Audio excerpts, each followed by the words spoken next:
왜 나는 열심히 일하는데 상사들은 그렇게 생각하지 않을까요? 2024년 9월 10일 오세아니아 순회강연 브리즈번. 안녕하세요.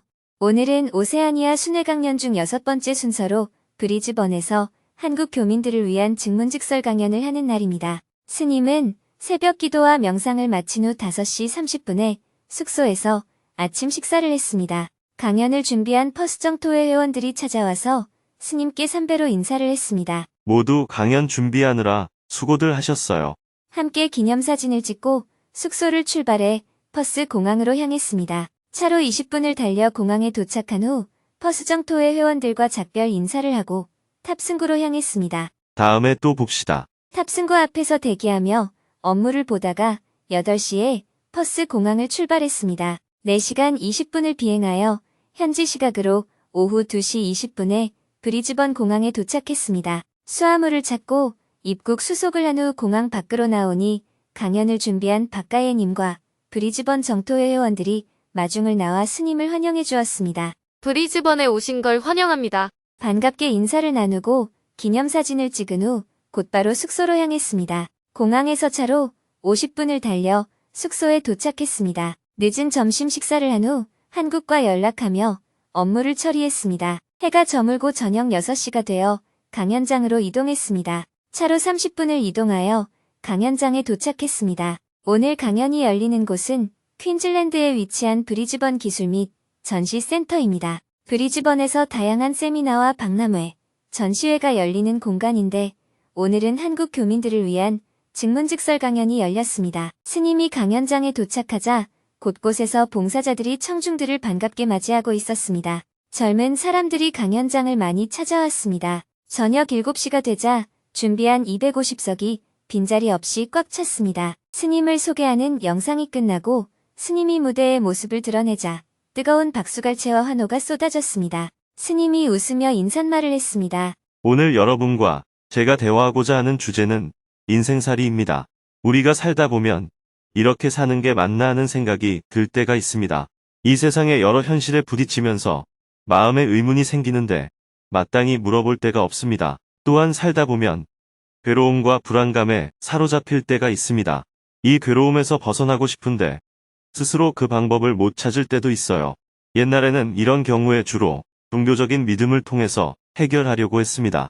그러나 부부의 갈등 문제는 신앙으로 쉽게 해결되는 것은 아니에요. 이념에 심취한다고 해서 해결되는 것도 아닙니다. 사실은 대화가 필요합니다.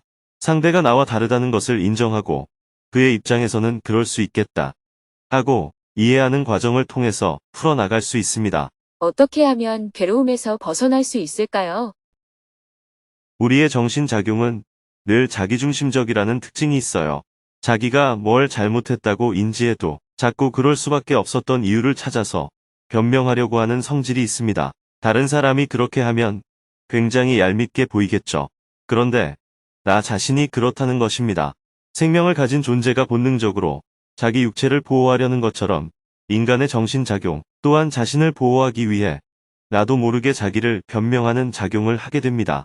입으로는 잘못했습니다 하고 말을 해도 마음속에서는 그럴 수밖에 없었어라고 하는 자기 변명거리를 찾습니다. 그러다 보니 오히려 가까이 있는 사람일수록 대화가 안 되는 문제들이 발생해요. 그래서 부부지간에 갈등이 생기면 남이 볼 때는 쉽게 대화로 해결할 수 있을 것 같아도 실제로는 그렇게 되지 않습니다. 그래서 오늘은 여러분들이 살아가면서 겪는 이런저런 의문들, 아픔, 괴로움, 불안, 두려움에 대해 대화하려고 합니다. 물론 소재에 제한은 없습니다. 정치, 사회, 경제, 문화, 과학 등 어떤 얘기든지 다 할 수가 있어요. 다만 그 정치 문제가 나를 괴롭힌다든지 인공지능 문제가 나를 불안하게 한다고 할 때 대화의 소재가 될 수 있습니다.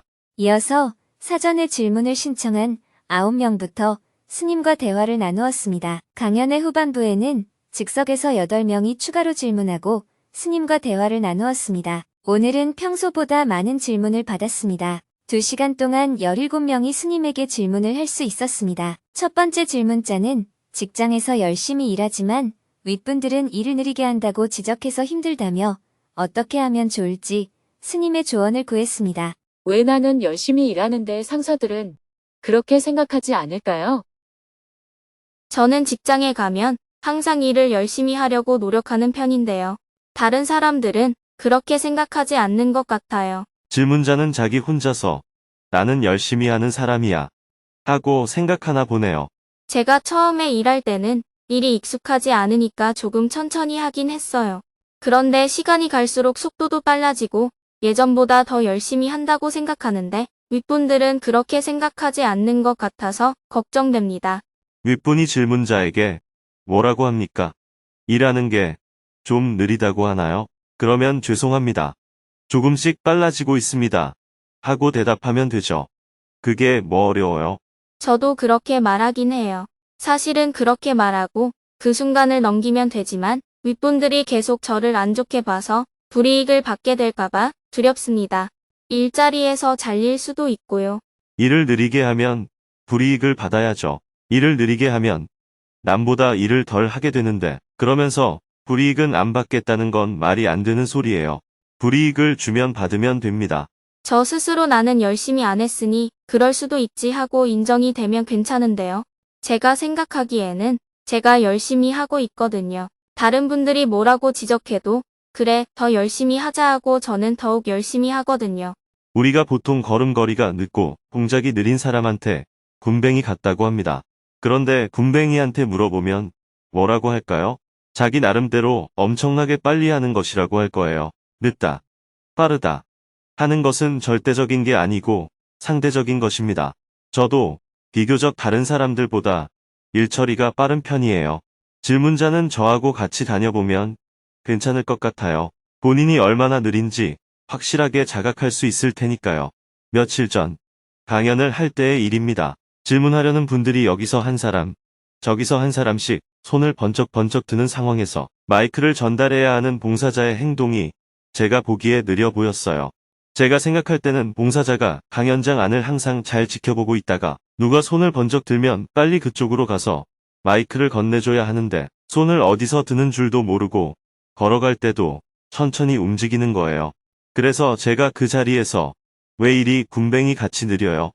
하고 지적을 했어요. 나중에 강연이 끝나고 마음 나누기를 했는데 그분이 그 많은 청중 앞에서 스님이 군뱅이 같다고 했지만 저는 엄청나게 빨리 움직인 거예요.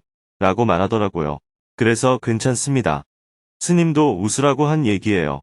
라고 했죠. 그런데 질문자가 생각하기에 윗사람이라는 분은 그 일에 익숙한 사람이에요. 익숙하지 않은 사람이에요. 익숙한 사람이에요. 그럼 신입사원은 일에 익숙한 사람이에요. 익숙하지 않은 사람이에요. 익숙하지 않은 사람입니다. 그 일에 익숙한 사람이 자신을 기준으로 볼 때 익숙하지 않은 사람은 일하는 속도가 빠르게 보일까요? 느리게 보일까요? 느리게 보일 겁니다. 신입사원이 일 처리가 느린 건 당연한 거예요. 그런데 윗분들은 제가 본인들처럼 일하기를 원하는 것 같아요. 그건 당연한 일이에요. 질문자는 안 그럴 것 같아요? 질문자도 사람을 데리고 일해봐요. 자기 수준으로 일하기를 원하죠. 나처럼 일하는 것을 원하는 건 자연스러운 일이에요. 그런데 나처럼 일해야 한다고 단정을 해버리면 나처럼 일하지 않는 사람에게 화가 나거나 짜증이 납니다. 화가 나거나 짜증이 나는 원인은 다른 사람이 일을 느리게 해서가 아니고 나처럼 해야 한다는 데에 내가 집착하기 때문입니다. 그래서 내가 화와 짜증이 나지 않으려면 나보다 느린 사람을 인정하고 이해할 필요가 있습니다. 그러면 화가 나지 않습니다. 만약에 상사인 사람이 스님한테 와서 신입사원이 들어왔는데 일을 느리게 해서 답답해 죽겠어요 하고 질문하면 제가 이렇게 대답을 해줄 겁니다. 그런데 질문자에게 일은 느리게 할 수도 있는 거예요. 라고 말해주는 것은 질문자에게 아무런 도움이 되지 않습니다. 그러면 질문자의 경우에는 어떻게 말해 주어야 할까요? 내가 일을 빨리 한다고 해도 윗분들로서는 느리게 보일 수밖에 없다는 것을 받아들여야 합니다. 이렇게 말을 해주어야겠죠. 질문자는 윗분들과 기준이 다르다는 것을 인정해야 합니다. 첫째, 윗분들이 질문자의 일 처리 속도가 느리다고 생각할 수 있다는 것을 인정해야 합니다. 둘째, 윗분들로서는 짜증을 낼 만하다고 받아들여야 합니다. 그렇게 하면 윗분들이 뭐라고 해도 질문자의 마음이 편안할 수 있습니다. 상사 입장에서는 짜증을 낼 만하다 하고 받아들이고 죄송합니다. 아직 일이 익숙하지 못해서 그러니 양해 부탁드립니다. 이렇게 웃으면서 얘기하면 됩니다. 그런데 질문자는 나는 빨리 하는데 왜 나보고 느리다고 하는 거야? 자기도 한번 해보라지 하는 식으로 반발심을 내기 때문에 갈등이 생기는 거예요. 마음 한편으로는 일자리에서 잘릴까봐 겁이 나고 다른 한편으로는 반발하는 겁니다. 굽실대지도 말고 반발하지도 말고 가볍게 이야기하세요. 알겠습니다. 저 나름대로 열심히 하는데 윗분들로서는 그렇게 말할 수 있겠습니다. 제가 지금은 거북이처럼 걷고 있어서 토끼가 보기엔 조금 답답한 것을 이해합니다. 그런데 저도 언젠가 토끼가 될 날이 있을 거예요. 이렇게 말하고 열심히 일하면 돼요. 그런데도 직장에서 잘리면 그건 어쩔 수 없는 일이에요. 왜냐하면 사람을 고용하고 해고하는 것은 윗분들의 권한이니까요. 내 마음대로 할 수 있는 일이 아닌데 그걸 가지고 질문자가 두려워할 필요는 없습니다. 다른 사람 입장에서는 그럴 수도 있겠다는 것을 받아들여서 내 마음이 편안해지면 입에서 농담이 나옵니다. 상황을 유머러스하게 넘길 수 있게 돼요. 술자리나 식사 자리에서 부장님에게 개구리가 올챙이 시절 생각을 못 하시나 봐요. 이렇게 얘기하면 됩니다. 부장님은 처음부터 그렇게 잘하셨어요. 20년 경력이 있으니까 잘하시는 거잖아요. 저는 들어온 지 1년도 안 됐는데 어떻게 부장님처럼 하겠어요. 제가 못하는 건 아는데 너무 그렇게 기대를 높게 갖지 마시고 제가 익숙해질 때까지 기회를 주세요. 이렇게 말할 수 있는 여유가 있어야 합니다. 질문자의 말을 듣고도 기회를 안 주면 할 수 없어요. 상사를 두려워하지도 말고 미워하지도 마세요. 비굴할 필요도 없습니다.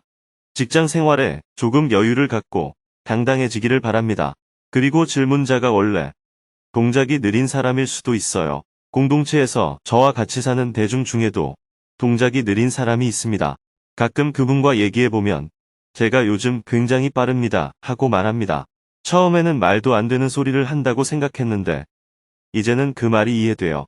우리가 그분을 느리다고 하는 것은 우리 기준에서 보기 때문입니다. 그분이 빨라졌다고 말하는 이유는 본인이 생각하기에 예전보다 빨라졌기 때문입니다. 그것처럼 질문자도 속도에 대한 관점을 다시 한번 생각해보면 좋겠어요. 너무 두려워하지 마세요. 감사합니다. 잘 알았습니다.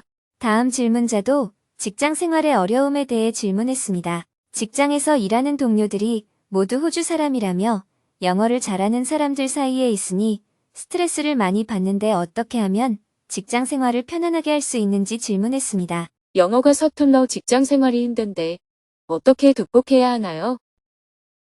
제가 일하고 있는 직장에는 저를 제외하고 모두 호주 사람입니다. 그래서 영어를 쓸 때 너무 긴장되어 헛구역질이 날 때도 있고 스트레스를 많이 받습니다. 어떻게 하면 편안한 마음으로 직장 생활을 할 수 있을까요? 그 직장에 다니는 사람은 모두 호주 사람인가요? 질문자도 호주 사람이잖아요. 시민권을 가지고 있으면 다 호주 사람 아닌가요? 네, 저도 제가 호주 사람이라고 생각합니다. 하지만 한국어를 쓸 때는 너무 편하고 자유롭게 의사 표현을 할 수 있는데 영어를 사용할 때는 그렇지 않아서요. 그러니까 질문자는 호주 사람인데 말이 좀 서툰 거죠. 대부분이 이민을 온 사람들이니까 원주민을 제외하고는 원래 호주 사람이라고 할 만한 사람이 없잖아요. 나를 포함해서 모두가 호주 사람인데 나는 영어가 좀 서툴러서 좀 위축이 된다. 이렇게 접근해야 인종 문제나 민족 문제에 구애받지 않을 수가 있습니다. 영어를 사용할 때 너무 위축이 되거나 스스로 긴장이 될 때 어떻게 하면 좋을까요? 영어를 잘 못하는데 잘하려고 하니까 위축이 되는 겁니다. 다른 사람들은 호주에서 나고 자랐거나 또는 이민 온 지 오래되었기 때문에 영어를 잘하는 겁니다. 질문자는 호주에 온 지 얼마 되지 않았기 때문에 서툰 것이 당연한 겁니다. 누가 영어가 서툴다고 지적하면 어렸을 때부터 배운 게 아니라서 아직 좀 서툽니다 하고 인정을 해버리면 됩니다. 영어가 부족하니까 약간의 불이익이 있더라도 감수해야 합니다. 네, 잘 알겠습니다. 감사합니다. 계속해서 질문들이 이어졌습니다. 쉽게 욱하고 화내는 성격을 고치고 싶습니다. 특히 친구와 동료들에게 불편한 감정을 심하게 표출하게 됩니다. 사람들을 만나고 인간관계를 맺고 살 때 이 말은 꼭 명심했으면 좋겠다는 말씀이 있는가요? 남자친구와 싸우고 나서 화해를 어떻게 해야 할지 고민입니다.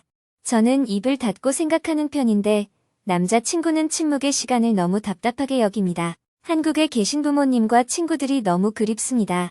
어떻게 하면 그리움을 해소할 수 있을까요? 한국 남자와 결혼하고 헤어진 후 외국 남자와 결혼해서 살고 있습니다.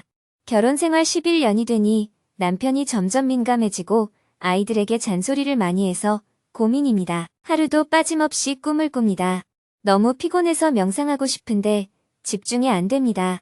어떻게 하면 편안해질 수 있을까요? 가까운 인연을 다음 생에 다시 안 만나고 싶으면 지금부터 인연을 끊어야 하나요?